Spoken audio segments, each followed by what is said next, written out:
The second day of the Young European Council started early in the morning in the European Parliament, with all delegates being ready and equipped to start the negotiations. And the procedure is going to be as follows. The panel on energy union and climate action, led by its chair Emma Wiesner, discussed Europe's pressing issue on being dependent on energy imports. Countries like Russia and Saudi Arabia with awful human rights records, we need to move away. What should we focus on? What are the most important ones, and where can we find new solutions, but also in a youth perspective? What's important for European youth? What energy systems do we want to inherit? The panel on migration and home affairs, led by its chair Clément Diot, talked about Europe's pressing issue concerning migration within the European Union and towards the European Union. That is Frontex actually that creates hotspots, and Frontex is just there to patrol the external border. Yeah, the door is even wider.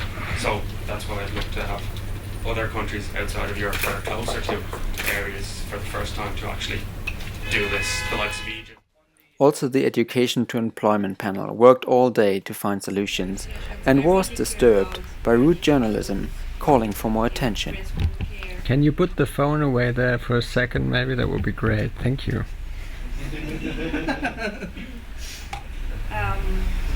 So as already discussed, I really care about preschool age and care for children during that age. I'm Gary Patterson. I'm the chair of the Education to Employment panel at Young European Council. We're at the European Parliament in Brussels today discussing negotiations for the recommendations that we want to take forward to European decision makers. We're having big talks about how do we bridge the gap between employers and young people, how do we create a culture for entrepreneurial and internationalism within young people, and how do we create an education system that supports young people for the development of the skills that they need and the skills that employers need for our economy. I'm Pauline Lanier. I represent France in the Education to Employment panel, and the most interesting point that we've been discussing this morning is how to give better value to vocational training and professional training that is not considered higher education. After the end of formal negotiations, the delegates moved on to an eat and meet event with experienced politicians, experts and journalists. So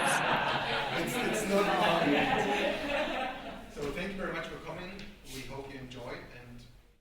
For more information on the speakers and their opinion on the Young European Council, visit our YouTube channel. More win-win solutions.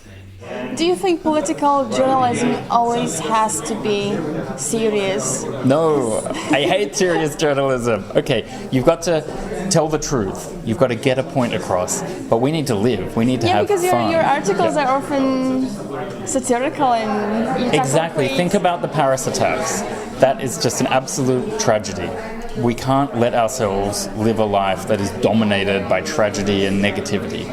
So you have to absorb the real meaning of something, but you also have to be able to laugh at yourself. You have to be able to smile just to get up in the day. And so that, I think that's the value that I try to bring in my journalism to audiences in Brussels, which is that the EU needs to be able to laugh at itself. Because if it doesn't laugh at itself, other people will laugh at it. And if you can laugh at yourself, you take away the power of other people to do that to you.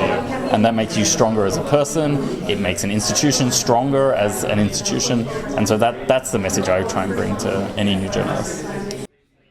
Next to Mr. Ryan Heath, who is a senior EU correspondent at Politico, the Eat and Meet hosted, among many others, Ms. Donnelly, who is a director for new and renewable energy sources and energy efficiency, Ms. Eluvalia, representing E.ON and the energy sector, as well as Ms. Lambert, who is a member of the Green Party from the UK, as well as Mr. Ender, who was a former commissioner under the Barroso Commission for Employment, Social Affairs and Inclusion.